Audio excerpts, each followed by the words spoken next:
Nagaan gooftaa keenya Yesuus Kiristoosii bakkaaf haaluma isin keessa jirtanitti hunduma keessaniif haa ta'u, sagalee Waaqayyoo yeroo gabaabaa Waaqayyoo nuuf kennetti walii wajjin dhageenya. Sagalee Waaqayyoo otoo hin dubbisin dura garuu Waaqayyoon walii wajjin kadhanna lafuma teessanii. Yaa Waaqayyoo abbaa keenya si galateeffanna, si ulfeessina, maqaa kee jajanna, maqaa keetiif galanni ulfinni guddaan haa ta'u. Sirraan kan kee namarraa ta'an, sirraan kan kee Waaqayyo gooftaa ifa guyyaa irraa arguu dandeenya. Isa kanaaf immoo maqaa kee ulfeessina, maqaa kee jenna, maqaa kee ulfinna haa ta'u, gargaarsa kee geggeessaa kee hundumaaf galanna haa ta'u. Ammas yaa Waaqayyo gooftaa sirraa dhaguudhaaf, sirraa barachuudhaaf yaa Waaqayyo gooftaa fuula keetti argamnee jirra yaa Waaqayyo gooftaa dubbii keessa jireenyaa, dubbii kee yaa Waaqayyo gooftaa isa nagaa namaa kennu, dubbii keessa yaa Waaqayyo gooftaa jireenya namaa kennu yaa Waaqayyo gooftaa ulaa bantii waaqaa isaa qattee nutti dubbachuun jaalala kee fedha kenaaf haa ta'u. Wanti yaa Waaqayyo gooftaa akka nuyi dubbii kee dhageenyeef, akka nuyi sagalee kee dhageenyeef yaa Waaqayyo gooftaa kallattii garaagaraan jireenya keenyatti yaa Waaqayyo gooftaa darbatamu lafa jiru bakka jirutti hojiinsaa yaa Waaqayyo gooftaa kan hidhame haa ta'u. Ati duwwaan dubbii keessa jiraata, ati duwwaan dubbii keessa hundee namatti godha, ati duwwaan dubbii keessa yaa Waaqayyo gooftaa laga nama ceesisu, ati duwwaan dubbii keessa yaa Waaqayyo gooftaa lafaa nama kaasu, ati duwwaan dubbii keessa yaa Waaqayyo gooftaa jireenya namaaf kennu nutti dubbachuun jaalala kee fedha kenaaf haa ta'u. Maqaa Yesuusii ameen. Kallattiimaan gara sagalee Waaqayyootti dabarraa. Sagalee Waaqayyoo keessaa guyyaa irraaf kanan qabadhee dhufe Wangeelaa Yohaannis boqonnaa 14 lakkoofsa 27 isa jiru dubbifannee isa ka'umsa godhannee walii wajjin sagalee Waaqayyoo ilaallaa. Akkas jedha nan dubbisa. Wangeela Yohaannis boqonnaa 14 lakkoofsa 27 isa jiru. Nagaa koo isin biratti nan hambisaa, nagaa koo isiniif nan kennaa. Ani akka biyyi lafaa kennuttan isiniif kenna miti. Garaan keessan hin raafamin, hin sodaatinaas. Irra deebi'een dubbisaa. Nagaa koo isin biratti nan hambisaa, nagaa koo isiniif nan kennaa. Ani akka biyyi lafaa kennutti isiniif kenna miti. Hin sodaatinaa, hin raafaminaas jedhee gooftaan keenya Yesuus Kiristoos yeroo inni bartoota isaatti dubbii kana dubbatu argina. Akka mata dureetti sagalee kana iddoo nama dubbise kana bu'uura godhadhee mata duree godhadhee kanan qabadhee nagaa waan jedhu. Nagaamti kun immoo maal isa jedhu walii wajjiniin ilaalla. Isa jalatti immoo qabxii lama eenyutu nagaa namaa kennaa, eenyutu immoo nagaa nama dhowwata waan jedhu irratti sagalee Waaqayyoo walii wajjiniin hirmaannaa jechuudha. Maqaan Waaqayyoo bara baraan kan eebbifame haa ta'u. Nagaamti kun eenyu isa jedhuu fi Isaayyaas raajicha boqonnaa 9 lakkoofsa 6 irratti waa'ee dhalachuu Kiristoos Yesuusiin wal qabsiisee dubbii tokko dubbata. Qixa sanatti otoo inni hin dhalatin dura fiichariitii dhufuu isaatii waa'ee Yesuus Kiristoos jecha jedhu tokko qaba. Akkas jedha. Mucaan nuuf kennameera, ilmis nuuf dhalateera, humni mootummaa isaa gatiittii isaa irra jira. Inni hangafa nagaati, gorsaa dinqii abbaa bara baraati jedheeti waa'ee nagaa kana eenyu akka inni ta'e lafa yeroo inni kaa'u argina. Isaayyaas 9 lakkoofsa 6 dhattanii argachuu dandeessu. Nagaamti kun eenyu akka ta'e qixa sanatti lafa nuu kaa'a jechuudha. Hundeen nagaa keenya yookiis immoo nagaa nuyi qabnu eenyuun akka ta'e qixa sanatti lafa kaa'a. Gorsaa dinqii abbaa jabaa Waaqayyoo bara bara hangafa nagaati. Hangafi nagaa kun yookiis nagaa anaaf isin qabnu Kiristoosiin akka ta'e lafa sanatti jabeessee kaa'ee jira jechuudha. Eenyudha nagaa yoo jennee nuyi warra isatti amaneef, nuyi warra isa qabuu fi Kiristoos nagaa keenyadha. Maqaan Waaqayyoo bara baraan kan eebbifame haa ta'u. Kanaafiti Efesoon 2 lakkoofsa 14 irratti akkas jedha. Kiristoos nagaa keenyadha. Nagaan eenyudha jedhamnee yoo gaafatamne yookiis immoo kan jireenyi keenya beekuu qabu erga isatti amanne nagaan Kiristoosiin akka ta'edha. Kanaafiti Isaayyaas keessattis akkas jedha. Hangafa nagaadha. Haaleluyyaa. Hangafi nagaa Kiristoosidha. Kanaaf nagaan inni jedhamu kun eenyudha isa jedhamuu fi nagaan Kiristoosidha. Nagaan qabeenya miti. Nagaan taatee biyya lafaa irratti argamu miti. Nagaan kan nuyi beeknu kan nuyi of keessaa qabnu Kiristoos Iyyesuusidha. Maqaan Waaqayyoo bara baraan kan eebbifame haa ta'u. Kanaafi nagaa maaltu namaa kenna isa jedhutti dabarra. Maqaan Waaqayyoo bara baraan kan eebbifame haa ta'u. Waaqayyoo jireenya namaaf maal akka barbaachisu gadi fageessee waan beekuuf, jireenya namaaf bu'uura waan ta'e gadi fageessee waan beekuufi waa'ee nagaa Yohaanis isuma amma dubbifne jechuudha. 14:27 irratti dubbata. Maal jedha? Nagaa koo isiniif nan kenna. Nagaa koo isin biratti nan hambisa. Nagaa ani isinii kennu immoo akka biyyi lafaa kennutti miti jedhe. Maqaan Waaqayyoo bara baraan kan eebbifame haa ta'u. Nagaa maaltu namaa kenna isa jedhuufi nagaa Kiristoos Iyyesuustu namaa kenna. Kanaafiti jireenya namaa bu'uura kan ta'e nagaa akka ta'e waan beekuuf jecha Gooftaan keenya Yesuus Kiristoos bartoota isaatiin akkas jedhe. Nagaa koo isiniif nan kenna. Nagaa koo isin biratti nan hambisa. Nagaa ani isiniif kennu immoo isa akka biyyi lafaa kennutti miti. Maqaan Waaqayyoo bara baraan kan eebbifame haa ta'u. Biyyi lafaas nagaa kennuu danda'a jechuudhaan gara booddeetti dhufuu dandeenya. Garuu warra isatti amananiif, warra isaaf jiraataniif, warra dhugaatti isa duukaa bu'aniif nagaa kan kennu Kiristoosidha. Haleluuyaa. Kanaafiti Gooftaan keenya Yesuus Kiristoos nagaa koo isiniif nan kenna. Nagaa koo isin biratti nan hambisa. Nagaa ani isiniif kennu immoo akka biyyi lafaa kennutti miti. Maqaan Waaqayyoo bara baraan kan eebbifame haa ta'u.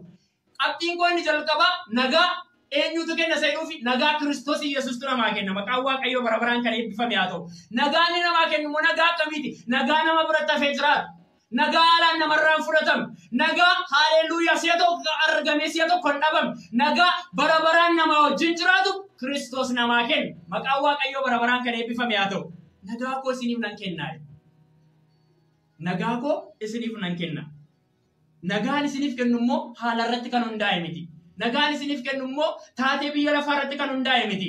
Nagichi ani isiniif kennu immoo bara baraan isinii wajjin jiraata. Nagaa koo isin biratti nan hambisa waan jedheef nagaa Kiristoos nu biratti hambise. Nagaa haala irratti hundaa'e miti. Nagaa qabeenyaa irratti hundaa'e miti. Nagaa dhabuuf argachuu irratti hundaa'e miti. Nagaa Kiristoos namaa kennu nagaa dhaabbataadha. Nagaa Kiristoos namaaf kennu nagaa afee namaa wajjin jiraatudha. Argachuu na jiraatu, dhabuu na jiraatu. Nagaa Kiristoos namaa kennu nagaa afee namaa wajjin jiraatudha. Iyyesuus Kiristoos gooftaadha. Ameen. Iyyesuus Kiristoos gooftaadha. Nagaa akkasii qabnaa jechuudha warri isatti amanne. Kanaaf gooftaan keenya Iyyesuus Kiristoos bartoota wajjin yeroo turetti, yeroo isaanii wajjin deddeebi'aa turetti waan baay'ee fuula isaanii duratti hojjete, dinqii baay'ee hojjete isaanitti argisiiseera. Waan baay'ee wanta sammuu namaa gararraa ta'u baay'ee itti argisiise fuula isaanii duratti hojjeteera. Garuu dhumarratti gaafa biraa deemuuf jedhe akkas jedhee dubbate. Nagaa koo isiniif nan kenna. Nagaa koo isin biratti nan hambisa. Nagaa ani isiniif kennu immoo akka biyyi lafaa kennutti nagaa kenna miti. Nagaan kennu nagaa dhaabbataadha. Nagaan kennu nagaa afee isinii wajjin jiraatudha. Nagaan kennu haleluuyaa. Nagaan kennu nagaa qabeenyaa dhuunfaa keessanii ta'edha. Eenyutu akkas jedha? Isa hangafa nagaa ta'e Kiristoos Iyyesuus akkas jedhee dubbata. Maqaan Waaqayyoo bara baraan kan eebbifame haa ta'u. Isa lammaffaa qabxii koo nagaa biyyi lafaa kennu.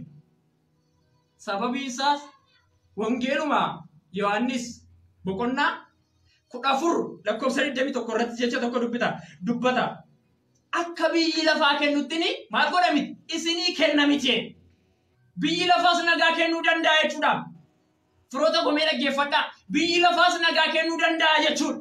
Nagaa biyyi lafaa kennu garuu nagaa akkamitti isa jedhu wajjin ilaalla. Kanaaf gooftaan keenya Yesuus Kiristoos akkas jedhe akka biyyi lafaa isinii kennutti nagaa isinii kenna miti. Mee fakkeenya tokkoon isinii fudhadhaa. Eeriyaa jiraatanitti namootarraa kan isin nageessanii gaafa giibii koo keessaa yookiis boorsaa koo keessaa maallaqni hin jirre ani nagaan qabu. Nagaan isaanii maal irratti hundaa'a jechuudha. Qabeenyaa isaan qaban yookiis immoo maallaqa isaan giibii isaanii keessaa qaban irratti hundaa'a. Akkasumiti. Kanaafiti gooftaan keenya Yesuus Kiristoos dubbii kana jabeessee bartootatti dubbata. Akkasitti hin jedhe. Nagaan isiniif kennu akka biyyi lafaa kennutti miti. Haleluuyaa. Nagaan Kiristoos kennu isa kan biyya lafaarraa faallaadha jechuudha. Biyyi lafaas garuu maal kennuu danda'a? Nagaa kennuu danda'a. Nagaan biyyi lafaa kennu garuu amma qabeenyaan jirutti. Amma waan ittiin jiraatan jirutti. Amma geessifatanii qabanitti. Nagaan isaanii dhaabbataa miti jechuudha. Nagaan biyyi lafaa kennu nagaa dhaabbataa miti. nagaa fi nama wajjin jiraatus miti. Sababiin isaas nagaa irratti hundaa'e waan ta'eef. Akkas jedhama yeroo baay'ee hin nageenya. Amman dhaqee ishee arrabsee, amman dhaqee isaa arrabsee, amman qabee ishee reebee, amman qabee isa reebee narraa galutti nagaan argadhu. Biyyi lafaa nagaas akkasii baa kenna firoota koo. Nagaan Kiristoos qabu kennu garuu nagaa jireenya namaaf boqonnaa kennu, nagaa jireenya namaaf haara galfii kennu, nagaa mana namaaf boqonnaa qabu, nagaa maatii namaaf boqonnaa qabu, nagaa biyya lafaaf boqonnaa qabu kenna Kiristoos. Nagaan biyyi lafaa kennu garuu nagaa haala irratti hundaa'e, nagaa yeroo irratti hundaa'e, nagaa qabeenyaa irratti hundaa'e, nagaa waan argamee barbadu irratti hundaa'e. Garuu biyyi lafaa nagaa kennuu danda'a. Nagaan inni kennu garuu nagaa haala irratti hundaa'e, nagaa dhaabbataa hin taane, nagaa haaleluyyaa argamee bor hin jirredha. Kanaaf namni yeroo baay'ee isa hamaa sana waan gaggeeffamuufi nagaa dha garuu nama reebee yoo narraa gale malee nagaan argadhu. Nama ajjeese yoo narraa gale malee nagaan argadhu. Nagaa biyyi lafaa kennus akkasiiti firoota koo. Nagaan Kiristoos kennu garuu nagaa nama wajjin tokkummaa qabu, nagaa nama wajjin walii galtee qabu, nagaa jaalala qabu. Haaleluyyaa. Nagaa hafee nama wajjin jiraatu Kiristoos kennuu danda'a. Maqaan Waaqayyoo bara baraan kan eebbifame haa ta'u. Ameen. Maqaan Waaqayyoo bara baraan kan eebbifame haa ta'u. Kanaaf gooftaan keenya Yesuus Kiristoos gajjabeessee waa'ee nagaa dubbata.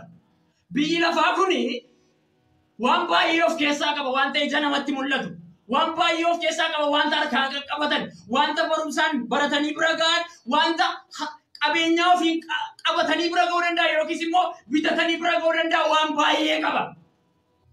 Garuu obboloota koo, firoota koo, Kiristoositti kan jaallatamtanii maallaqa hammamii qabaadhu? Jireenya akkamii qabaadhu? Beektonni biyya lafaarraas haa ta'u, dureessonni biyya lafaarraa walitti qabamanii dhufanii supermarketiin irraa dhaqanii nagaa bitatanii hin jiru. Nagaan eessa jira? Nagaan mana Waaqayyoo keessa jira. Nagaan eessa jira? Nagaan Kiristoos bira jira. Kanaafiti Efesoon 2:14 irratti akkas jedhee dubbata. Kiristoos nagaa keenya. Haaleluyyaa. Nagaa kan namaa kennuu kan danda'u Kiristoos duwwaadha. Nagaa namaa kennuu kan danda'u ilma Waaqayyoo isa du'ee doomoo eegee isa jiraatu sana duwwaadha. Kanaafiti inni nagaa keenya. Roomee 5:1 yoo dubbifattan akkas jedha. Amantiidhaan qajeelota erga taatanii, haaleluyyaa, karaa Kiristoos Yesuus Waaqayyoo biratti nagaa qabdu. Dhaqaa dubbifadhaa akkasuma jedhe. Amantiidhaan qajeelota erga taatanii, karaa Kiristoos Yesuus Waaqayyoo biratti maal qabdu? Nagaa qabdu. Haaleluyyaa. Nagaan keenya Kiristoosidha. Nagaan keenya qabeenya miti. Nagaan keenya taatee har'a argamee bor dhabamu miti. Nagaan keenya Kiristoosidha. Maqaan Waaqayyoo bara baraan kan eebbifame haa ta'u.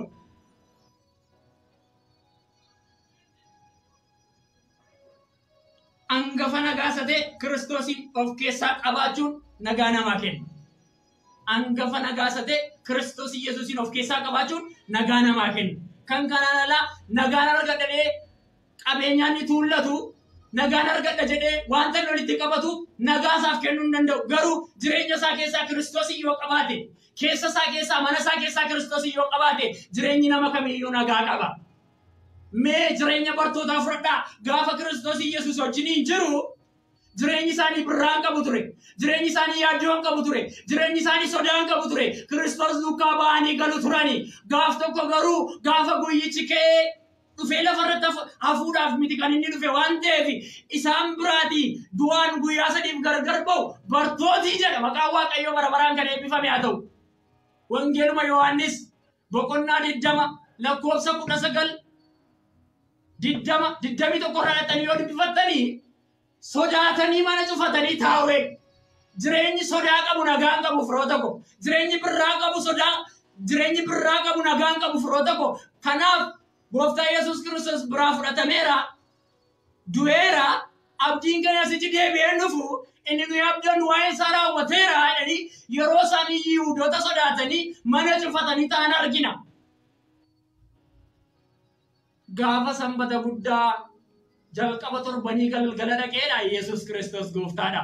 Lafa isaanii Yihuudoota sodaatanii mana cufatanii ta'anii jiranitti, sodaatti galanii ta'anii jiranitti isaan gidduutti argame nagaan isiniif haa ta'u ittiin jedhe. Haaleluyyaa. Jireenyi namaa sodaadhaan gaafa guutamu nagaa of keessaa hin qabu.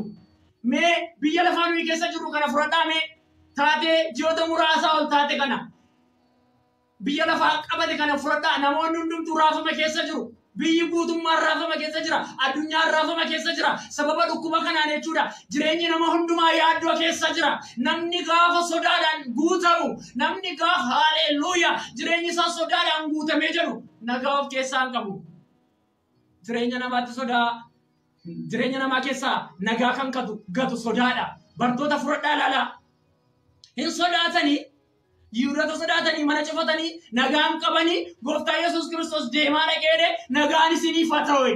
Gaafa inni nagaan isiniif haa ta'u haleluuyaa harka isaa madaa'e sana cinaacha isaa gaafa inni agarsiisu bartoonni lafa jiranii ka'aniidha. Hin gammadanii. Haleluuyaa jireenya sodaa qabuuf, jireenya raafama keessa jiruuf, jireenya abdii kutatee jiruuf gaafa Kiristoos nagaa isaa fudhatee manatti ol galu. Isa kaleessa gaddaa turan, isa kaleessa bu'aa turan, isa kaleessa sichi kan keenya raawwateera abdiin qabneedhani gaafa Kiristoos ol galee nagaan isiniif haa ta'u lafa jiranii ka'anii gammachuu jalqabanii nagaan Kiristoos gaafa mana namaatti ol galu sodaa namaatu namarraa sokka. Nagaan Kiristoos gaafa mana namaatti ol galu haleluuyaa wanta kaleessa hin jirre jiraata. Yesuus Kiristoos gooftaadha. Ameen. Yesuus Kiristoos gooftaadha. Gaafa bartoota isaatiin deemaa. Edeti abboomee booda manatti dhaxxanii ol galtanitti nagaan isiniif haa ta'u jedha. Ilmi nagaa mana sana keessa yoo jiraate nagaan keessa maal ta'e? Irra boqotaa. Haleluuyaa. Ilmi nagaa mana sana keessa hin jiru yoo ta'e garuu nagaan maal ta'e? Nagaan keessan isiniif deebi'aa. Yesuus Kiristoos gooftaadha. Nagaa kennuu kan danda'u Kiristoos duwwaadha. Nagaa dhaabbataa kennuu kan danda'u Kiristoos duwwaadha. Raafama keessa jirta, rakkina keessa jirta, haala ulfaataa keessa jirta, yaaddoo si qabatee jira. Kiristoos Yesuusin mana keetti afeeri nagaa fudhatee dhufa. Kiristoos Yesuusin mana keetti afeeri boqonnaa fudhatee dhufa. Kiristoos Yesuusin mana keetti afeeri. Haleluuyaa. Iddoo boqonnaati achi. Isin itti dadhabdanii kan dhamaatan ba'aan kan isinitti ulfaate fudhaa isa qottaa'e gara koo kottaa anis isinirraa fuudhee maal godhae isinin boqochiisaa'e. Iddoo boqonnaan jiru birrii baay'ee qabaachuu keessa miti firoota koo. Fira jajjaboo qabaachuu keessa miti. Beekumsa gurguddaa qabaachuu keessa miti. Kiristoosiin qabaachuu keessa nagaa jira. Ilma Waaqayyoo of keessaa qabaachuu keessa nagaa jira. Keessa nagaa jira. Isa wajjin jiraachuu keessa nagaa jira. Nagaan iddoon ni jiru. Qabeenyaati qabdu keessa miti. Baay'een qabeenyaa baay'ee qabu. Baay'een irraa hafaa jiraatu. Garuu hirriba malee bulu nagaa dhabanii. Hirriba malee bulu nagaa dhabanii. Sababiin isaa maaliif? Kiristoos Yesuustu mana isaanii keessa hin jiru. Kiristoos Yesuusiin mana keetti afeeri nagaa fudhatee dhufa. Kiristoos Yesuusiin jireenya kee keessatti afeeri nagaa fudhatee dhufa. Kiristoos Yesuusiin biyya keef afeeri nagaa fudhatee dhufa. Biyyi lafaa ol ga'ee nagaa fiduu hin danda'u sila dubbadheera. Biyyi lafaa ol ga'ee nagaa bituu hin danda'u sila dubbadheera. Nagaan iddoon argamu Kiristoos keessa. Beektooti biyya lafaa yookiis immoo bulchitooti biyya lafaa nagaa eegsisnaa jedhaniiti loltoota leenjisu. Nagaa garuu kan kennuu danda'u Kiristoos Yesuusidha malee loltoota baay'ee qabaachuu miti. Gita garaagaraatti leenjii garaagaraa kan fudhatan biyya keessaa qabaachuu miti. Nagaa buusuu kan danda'u Kiristoos Yesuusidha. Nagaa kennuu kan danda'u Kiristoos Yesuusidha. Biyya keenya nagaa dhabdeef nagaa fennuu kan danda'u Kiristoos Yesuusidha. Biyya keenya nagaa dhabdeef nagaa fiduu kan danda'u Kiristoos Yesuusidha. Baay'ee dhama'uu miti. Baay'ee yaaduu miti. Baay'ee waa'ee sanaatti dhiphachuu miti. Garuu isa hangafa nagaa ta'e Kiristoos Yesuusiin gaafa biyya keenyaaf kadhannu nagaan biyya keenyaaf ta'uu danda'a. Saba keenya nagaa dhabeef nagaan ta'uu danda'a. Addunyaa nagaa dhabde kanaaf nagaan ta'uu danda'a. Nagaa fiduu danda'utu ta'e COVID-19 biyya lafaa kana weeraree inni kaleessaan jira. Anatu danda'a. Anatu gita kanatti qaboo qaba. Anatu dandeettii akkasii qaba. Anatu gita kanatti beekamtii akkasii qaba jedhanii warri kaleessa dheengadda dhaadachaa turanii balbala cufatanii manatti ol dacha'an. Sababiinsa waa gochuu waan hin dandeenyeef inni waa gochuu danda'u Kiristoos Yesuus garuu teessoo isaarra jira. Isa biyya lafaa nagaa dhowwate kana. Isa biyya lafaatti raafama fide kana. Isa biyya lafaatti gadda fide kana. Isa biyya lafaatti mana cufachuu fide kana. Akkuma Phexros fa'aa Yohaannis fa'aa mana cufatanii galaniidha. Sodaarraan kan kee mana cufatanii galaniidha. Mana cufatanii immoo hinduunaa laata. Borii laata kan keenya jedhanii warra du'e eeggatanii tol galee nagaan isiniif haa ta'u. Biyya lafaa addunyaa balbala cufatte kanaafi nagaa kennuu kan danda'u ilmi Waaqayyoo waaqarra jira. Kottaa gara isaatti deebina.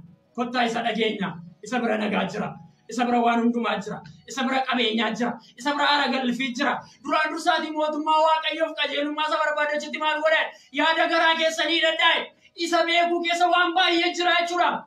Firoota koo Kiristoosin beekuu, Kiristoosii wajjin jiraachuu keessa waan baay'ee jira jechuudha. Jireenya kee wanta bor naaf ta'a jettee dukkaa luucceessuun dura wanti dursu Kiristoosii Yesuusii wajjin quunnamtii qabaachuu, Kiristoosii Yesuusii wajjin waliigaltee qabaachuu, achi keessa nagaa jira, achi keessa boqonnaa jira, achi keessa qabeenyaa jira, achi keessa haara galfii jira, achi keessa haleluuyaa iddootti uffeenan boqodheedhantu jira. Maqaan Waaqayyoo bara baraan kan eebbifame haa ta'u. Kanaaf Phaawulos gaafa Kiristoosii Yesuusii hin beekne jireenyi isaa warra Kiristoosii Yesuusiif jiraatanii ari'achuu ture. Ajjeesisuu ture, dhiisisuu ture. Gaafa Kiristoosii Yesuus galeef garuu beekumsa isaa hundumaayyuu akka maalitti lakkaa'e? Akka gosiitti lakkaa'e. Ergasii booda Kiristoosii Yesuusiif jiraachuu gaafa jalqabe ergaa isaa barreesse hundumaa keessatti waa'ee nagaa iddoo baay'eetti dubbata. Kanaaf isa tokkos jedhe Kiristoos nagaa keenyaa. Mee ergaa isaa fudhadhaa. Boqonnaa tokkorraa gaafa jalqabu ergaan isaa jiran hundumtu nagaa jedhee jalqaba. Haleluuyaa. Nagaa kennuu kan danda'u Kiristoosii Yesuus duwwaa waan ta'eef. Kaleessa namni nagaa nama dhowwachaa ture. Kaleessa namni warra Kiristoosii Yesuus jiraatan haara galfii dhowwaa ture, boqonnaa dhowwaa ture. Arrachi as deebi'ee waa'ee nagaa yeroo inni dubbatu argina. Kanaaf amantiidhaan eenyutti Kiristoosii Yesuusitti amanuu keenyaan Waaqayyoo biratti maal qabna? Nagaa qabna. Nagaa kennuu kan danda'u ilma Waaqayyoo isa jiraataa duwwaa. Nagaa barbaadaa obboleessa koo, nagaa barbaadaa obboleettii koo, boqonnaa barbaadaa obboleettii koo. Jireenya kee keessatti Kiristoos Yesuusiin afeeri. Yesuus Kiristoos gooftaadha. Har'aaf kun nugaa yeroo biraa akka walitti deemutti nagaa Waaqayyoon tura. Olii wajjiniin Waaqayyoon kadhannaa. Galanniif ulfinni guddaan siif haa ta'u. Otuu hin qusatiin dubbii keessa jireenyaa waan nutti dubbatteef maqaa kee ulfeessina, maqaa kee jajanna, maqaa kee ulfinnaa haa ta'u. Ati dhugumaan hangafa nagaati. Ati dhugumaan madda nagaa keenyaadha. Ati dhugumaan bu'uura nagaa keenyaadha Waaqayyo. Ulfina siilaan galata siin jenna maqaa Yesuus Kiristoosiin galanni siif haa ta'u. Eeyyee Waaqayyo gooftaa nama jaallatutti dubbattaati. Biyya lafaa nagaa dhabdee burjaajaa jirtutti dubbachaa jirta. Saba nagaa dhabee burjaajaa jirutti dubbachaa jirta. Ani nagaa keessan waan nuun jetteef waaree booddee kana Waaqayyo. Nun immoo galata siin jenna. Galanniif ulfinni dabare teessoo kee ulfina qabeessa irratti siif haa ta'u. Eeyyee si galateeffanna. Galanniif ulfinni guddaan teessoo kee ulfina qabeessa irratti siif haa ta'u. Nagaa kennuu kan danda'u ana jette. Maddi nagaa ana jette. Nagaan bakka inni argamu mana kooti jette. Nagaan qixxeen itti mul'achuu danda'u ana wajjin jiraachuu keessa nagaatu jiranuun jette. Si ulfeessina. Ulfinniif galanni hin dabarre teessoo kee ulfina qabeessa irratti siif haa ta'u Waaqayyo. Barri keenya jireenyi keenyaaf yaa Waaqayyo gooftaa si wajjin nagaa qabaachuudhaan yaa Waaqayyo gooftaa xumura akka inni nuuf godhatuuf si wajjin deemuudhaan yaa Waaqayyo gooftaa galma akka inni nuuf godhatuuf si kadhanna. Dubbii dhageenya kana yaa Waaqayyo gooftaa jireenya keenyatti qabatee akka inni jiraatuuf, mana keenyatti qabatee akka inni jiraatuuf, maatii keenya keessatti hafee akka inni jiraatuuf, saba keenya keessatti hafee akka inni jiraatuuf hubannaaf ogummaa kee Waaqarraan ayyaana kee nuuf baay'istee yaa Waaqayyo gooftaa dubbichatti qabamnee akka jiraannuuf tokko keenya gargaaruun jaalala kee fedha keenyaaf haa ta'u. Galanni ulfinni siif haa ta'u. Dhimmoota raawwattaa si haa galatu. Maqaa Yesuusiin. Ameen.